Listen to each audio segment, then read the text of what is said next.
बिस्मिल्लाहिर्रहमानिर्रहीम।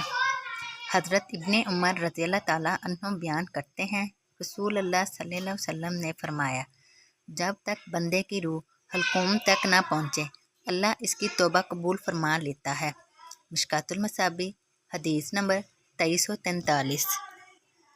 हज़रत Safwan bin असार रज़ियल्लाहु ताला अन्हु बयान करते हैं, रसूलुल्लाह सल्लल्लाहु अलैहि वसल्लम ने फरमाया, अल्लाह ताला ने मगरब की तरफ तौबा के लिए एक दरवाज़ा बनाया जिसका अर्ज़ 70 साल की मसाफत के बराबर है, और जब तक सूरज इसकी तरफ से तलू नहीं होता वो बाब तौबा खुला हुआ है, और यही वो अल्लाह अज़्ज़ा वजल का फरमान है।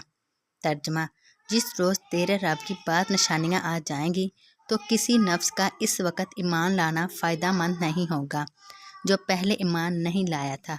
मिशकातुल मसाबी हदीस नंबर 2345।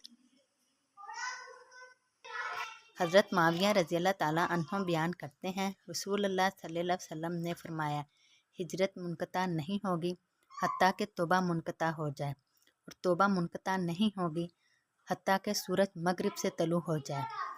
मिशकातुल मसाबी हदीस नंबर 2346। हज़रत अबू हुरैरा रज़ियल्लाहु ताला अन्हु बयान करते हैं, रसूलुल्लाह सल्लल्लाहु अलैहि वसल्लम ने फरमाया, बनी इसराइल के 2 आदमी एक दूसरे के दोस्त थे। इनमें से एक इंतहाई इबादत गुजार था, जबकि दूसरा कहता था, मैं गुनाहगार हूँ। ये इसे कहता, अपनी रविश से बाज आ जाओ, तो वो कहता, मेरा मामला मेरे रब पर छोड़ दो। हत्ता कि इसने एक रोज़ इसे गुनाह करते हुए पाया तो इसने इसे बहुत बुरा समझते हुए कहा, बाज आ जाओ। इसने कहा, मुझे मेरे रब पर छोड़ दो, क्या तुम मुझ पर निगरान बनाकर भेजेगे हो? तो इस इबादत गुजार ने कहा, अल्लाह की कसम, अल्लाह तुम्हें कभी माफ़ करेगा ना कभी तुम्हें जन्नत में दाखिल करेगा। बस अल्लाह ने इन दोनों की तरफ रिश्ता भेजा तो इसने इन दोनों की रूहें कब्ज़ कर ली, और वो दोनों इसके पास इकट्ठे हो गए।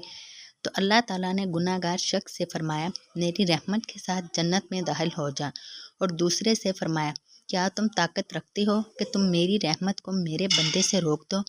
वो अर्ज़ करता है, नहीं मेरे रब। अल्लाह ताला फरमाता है, इसे जहन्नम में ले जाओ। मिशकातुल मसाबी हदीस नंबर 2347।